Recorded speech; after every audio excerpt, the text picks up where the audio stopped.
Have you ever wondered what makes some people act selfishly or manipulative?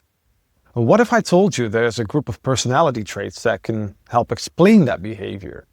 It looks like they're just bad traits, but the truth is they reveal a lot about human nature. The Dark Triad is a group of 3 personality traits. It's a triad. So that's narcissism, Machiavellianism, and psychopathy. And together they paint a picture of what we call a dark personality. But what do these terms really mean? Let's start with narcissism, which is probably the easiest one. You probably have a rough idea of what that is.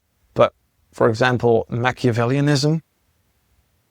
Narcissism might come off as someone who just really loves themselves, right? You think it's just about having self-esteem. But let me tell you, it's much more complex than that. Narcissists crave admiration and often think they're better than everyone else. So they might seem confident, but deep down they fear they're not enough. You might see them showing off or boasting, but behind the scenes they're often anxious about maintaining that image. So think about social media influencers who flaunt their perfect lives. They seem self-assured, but many are driven by a need for validation. It's a cycle, getting likes boosts their ego, which means they'll keep showing off. And it looks glamorous, but the underlying need for approval drives a darker agenda. Now, let's talk about Machiavellianism. This term derives from a guy named Niccolo Machiavelli, who wrote about cunning and deceit in politics. And Machiavellians are strategic. You might think they're just clever, but here's where it gets tricky.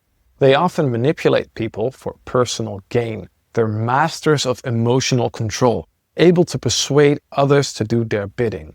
For example, picture a student who uses their charm to get better grades from a teacher. It might seem harmless, but this manipulation can hurt relationships and trust. It's a game of chess with human emotions, always thinking 3 moves ahead.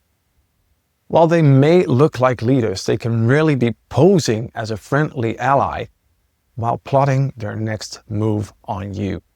Now lastly, let's discuss psychopathy, because when you hear this word you might think of serial killers or criminals.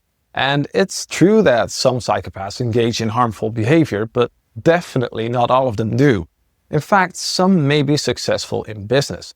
They lack empathy, which means they don't feel others' pain, and they might act carefree or charming even when they do something terrible. So take some well-known business leaders. They often make ruthless decisions without considering the impact on their employees.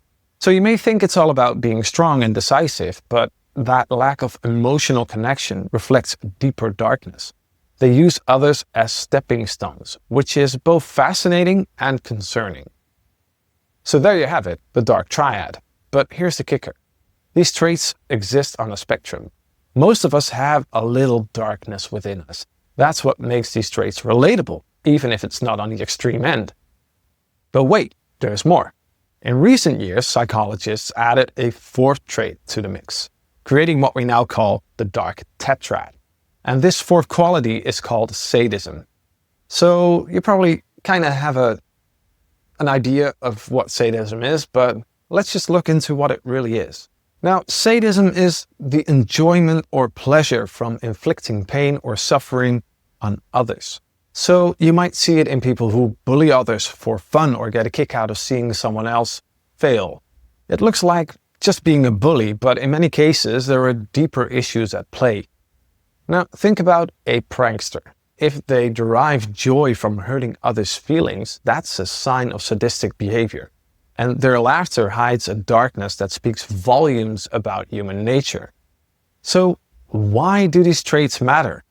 Well, understanding the Dark Triad and the Tetrad helps us grasp not just the bad in others, but also gives us a mirror into potential flaws within ourselves. Maybe you catch yourself wanting to brag like a narcissist, or thinking of ways to outsmart someone like a Machiavellian, or perhaps you've laughed at a joke that clearly hurt someone else, tapping into a bit of that sadistic pleasure. Now, what makes this exploration so important is that it gives us the tools to recognize these traits, not only in others, but in ourselves. We can build awareness, empathy, and better relationships by reflecting on our actions and feelings. Ultimately, we all have the capacity for these darker traits. Understanding them is the first step in overcoming the impulses that can lead us down paths we don't want to take. If you found this interesting, don't forget to like, subscribe, and share your thoughts in the comments below. Until next time, and keep questioning and stay curious.